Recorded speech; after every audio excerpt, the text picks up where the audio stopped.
Welcome to our channel. Today we how to connect Chime to credit card payoff automation, detailed guide step by step clearly.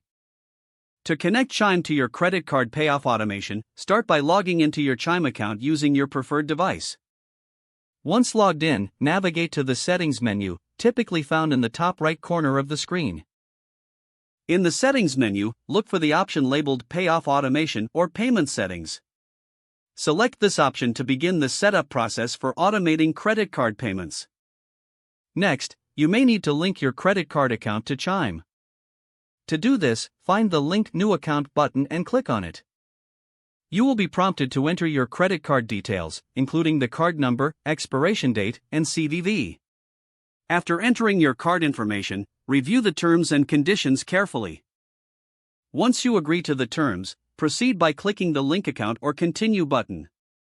Chime may require you to verify your credit card ownership through a code sent via email or SMS. Check your email or phone for the verification code, then enter the code in the designated field on the Chime interface. Once verification is complete, you will see your credit card listed under Connected Accounts. Next, navigate back to the Payoff Automation section to schedule your payments. Choose the amount you want to automate for each payment. This could be the minimum payment, a fixed amount, or the full balance. Select the frequency of the payments, such as weekly, bi-weekly, or monthly.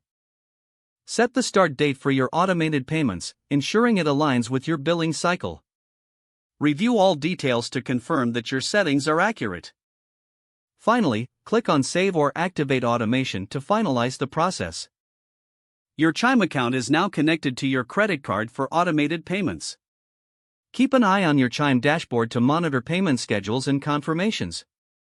If the page does not load, refresh the browser or try again in a private or incognito window. Make sure you are using the correct email address, then retype it carefully to avoid small typos. If your password is not accepted, use the reset option and create a new strong password you can remember. Check your spam folder for verification or security emails, then complete any requested confirmation steps. Enable two-factor authentication if available to improve account security and reduce unauthorized access risk.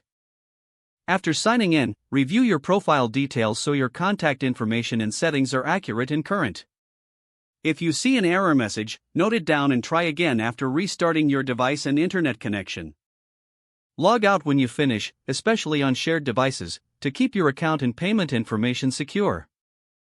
If the page does not load, refresh the browser or try again in a private or incognito window.